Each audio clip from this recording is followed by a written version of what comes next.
ನಮಸ್ಕಾರ. 99% ಗೆಲ್ಲುವ ಪಂದ್ಯವನ್ನ ಡೆಲ್ಲಿ ವಿರುದ್ಧ ಸೋತಿತ್ತು ಆರ್ಸಿಬಿ. ಕನ್ನಡಿಗ ಕೆಎಲ್ ರಾಹುಲ್ ಅವರ ಆರ್ಭಟಕ್ಕೆ ನಲುಗಿತ್ತು ಬೆಂಗಳೂರು. ಹಾಗಾದರೆ ಸುದ್ದಿಯ ಸಂಪೂರ್ಣ ಮಾಹಿತಿ ಏನು? ಅಷ್ಟಕ್ಕೂ ಆರ್ಸಿಬಿ ಮತ್ತು ಡೆಲ್ಲಿ ನಡುವಿನ ಹೈ ವೋಲ್ಟೇಜ್ ಪಂದ್ಯ ಹೇಗಿತ್ತು ಗೊತ್ತಾ? ಹೀಗೆ ಇದರೆಲ್ಲದರ ಬಗ್ಗೆ ಈ ವಿಡಿಯೋದಲ್ಲಿ ಸಂಪೂರ್ಣವಾಗಿ ತಿಳಿಸ್ಕೊಡ್ತಾ ಹೋಗ್ತೀನಿ. ಆದ್ದರಿಂದ ದಯವಿಟ್ಟು ಈ ವಿಡಿಯೋವನ್ನ ಕೊನೆವರೆಗೂ ನೋಡಿ. ಆದರೆ ಅದಕ್ಕಿಂತಲೂ ಮುನ್ನ ನೀವು ಕೂಡ ಆರ್ಸಿಬಿ ತಂಡದ ಅಪ್ಪಟ ಅಭಿಮಾನಿಯಾಗಿ ಈ ವಿಡಿಯೋವನ್ನ ನೋಡುತ್ತಿದ್ದರೆ ತಪ್ಪದೆ ಈ ಕೂಡಲೇ ಈ ವಿಡಿಯೋಗೊಂದು ಲೈಕ್ ಮಾಡಿ ಹಾಗೂ ನಮ್ಮ ಚಾನೆಲ್ಗೊಂದು ಸಬ್ಸ್ಕ್ರೈಬ್ ಮಾಡಿ. ಹೌದು, ರಾಯಲ್ ಚಾಲೆಂಜರ್ಸ್ ಬೆಂಗಳೂರು ತಂಡವು ಸತತ 2ನೇ ಬಾರಿಗೆ ತವರಿನಲ್ಲಿ ಹೀನಾಯ ಸೋಲನ್ನ ಒಪ್ಪಿಕೊಂಡಿದೆ. ಐಪಿಎಲ್ 2025ರ ತನ್ನ 5ನೇ ಪಂದ್ಯದಲ್ಲಿ ಬೆಂಗಳೂರು ತಂಡವು ಡೆಲ್ಲಿ ಕ್ಯಾಪಿಟಲ್ಸ್ ವಿರುದ್ಧ 6 ವಿಕೆಟ್ಗಳ ಸೋಲೊಪ್ಪಿಕೊಂಡಿದೆ. ಬೆಂಗಳೂರಿನ ಎಂ ಚಿನ್ನಸ್ವಾಮಿ ಕ್ರೀಡಾಂಗಣದಲ್ಲಿ ನಡೆದ ಐಪಿಎಲ್ನ ಈ 24ನೇ ಪಂದ್ಯದಲ್ಲಿ ಮೊದಲು ಬ್ಯಾಟಿಂಗ್ ಮಾಡಿದ ಆರ್ಸಿಬಿ ತಂಡ ಬ್ಯಾಟಿಂಗ್ ವಿಭಾಗದಲ್ಲಿ ವೈಫಲ್ಯದಿಂದಾಗಿ ಕೇವಲ 163 ರನ್ ಕಲೆ ಹಾಕಿತು. ಡೆಲ್ಲಿ ತಂಡದ ಪರ ಬೌಲಿಂಗ್ನಲ್ಲಿ ಮಿಂಚಿದ ಯುವ ಆಟಗಾರ ವಿಪ್ರಸ್ ನಿಗಮ್ ಹಾಗೂ ಕುಲ್ದೀಪ್ ಯಾದವ್ ಆರ್ಸಿಬಿಯನ್ನ ಅಲ್ಪ ರನ್ಗಳಿಗೆ ಕಟ್ಟು ಹಾಕುವಲ್ಲಿ ಪ್ರಮುಖ ಪಾತ್ರ ವಹಿಸಿದರು. ಇದಾದ ನಂತರ ಗುರಿ ಬೆನ್ನಟ್ಟಿದ ಡೆಲ್ಲಿ ತಂಡದ ಪರ ಜೀವದಾನದ ಲಾಭವನ್ನ ಸಂಪೂರ್ಣವಾಗಿ ಬಳಸಿಕೊಂಡ ರಾಹುಲ್ ಸತತ 2ನೇ ಬಾರಿ ಅರ್ಧಶತಕ ಬಾರಿ ತಂಡವನ್ನ ಗೆಲುವಿನ ದಡ ದಾಟಿಸಿದರು. ಸ್ನೇಹಿತರೆ, ಇದಕ್ಕೂ ಮುನ್ನ ನಡೆದ ಟಾಸ್ ಪ್ರಕ್ರಿಯೆಯಲ್ಲಿ ಟಾಸ್ ಸೋತು ಆರ್ಸಿಬಿ ತಂಡ ಬ್ಯಾಟಿಂಗ್ ಮಾಡಬೇಕಾಯಿತು. ಇನ್ನಿಂಗ್ಸ್ ಆರಂಭಿಸಿದ್ದ ಆರ್ಸಿಬಿ ತಂಡಕ್ಕೆ ವಿರಾಟ್ ಕೊಹ್ಲಿ ಮತ್ತು ಫಿಲ್ ಸ್ಲಾಟ್ ಭರ್ಜರಿ ಆರಂಭವನ್ನ ಒದಗಿಸಿಕೊಡುತ್ತಾರೆ. ಇನ್ನಿಂಗ್ಸ್ ನ 3ನೇ ಓವರ್ನಲ್ಲಿ ಮಿಚೆಲ್ ಸ್ಟಾರ್ಕ್ ರವರಿಗೆ ಫಿಲ್ ಸ್ಲಾಟ್ ರವರು ಒಂದೇ ಓವರ್ನಲ್ಲಿ 30 ರನ್ ಬಾರಿಸಿ ತಂಡಕ್ಕೆ ಆರಂಭವನ್ನ ಭರ್ಜರಿಯಾಗಿ ನೀಡಿದರು. ಸ್ನೇಹಿತರೆ, ಇದರೊಂದಿಗೆ ಕೇವಲ 3 ಓವರ್ಗಳಲ್ಲಿ ಆರ್ಸಿಬಿ ತಂಡ 50 ರನ್ಗಳ ಗಡಿ ದಾಟಿತ್ತು. ಈ ಮುಖ್ಯವಾಗಿ ಈ ಟೂರ್ನಿಯಲ್ಲಿ ಫಾಸ್ಟೆಸ್ಟ್ 50 ದಾಖಲಿಸಿದ ಮೊದಲ ತಂಡ ಎಂಬ ಹೆಗ್ಗಳಿಕೆಗೂ ಆರ್ಸಿಬಿ ಪಾತ್ರವಾಯಿತು.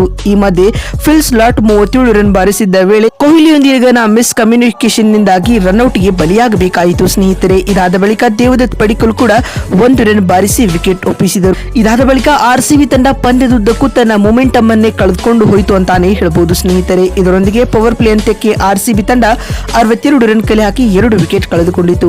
ಇದಾದ ಬಳಿಕ 7ನೇ ಓವರ್ನಲ್ಲಿ ವಿರಾಟ್ ಕೊಹ್ಲಿ ಕೂಡ ಫ್ಲಾಟ್ ಬ್ಯಾಟೆಡ್ ಶಾಟ್ ನಿಂದಾಗಿ 22 ರನ್ ಬಾರಿಸಿ ವಿಪ್ರಸ್ ನಿಗಮ್ ರವರಿಗೆ ಬಲಿಯಾದರು.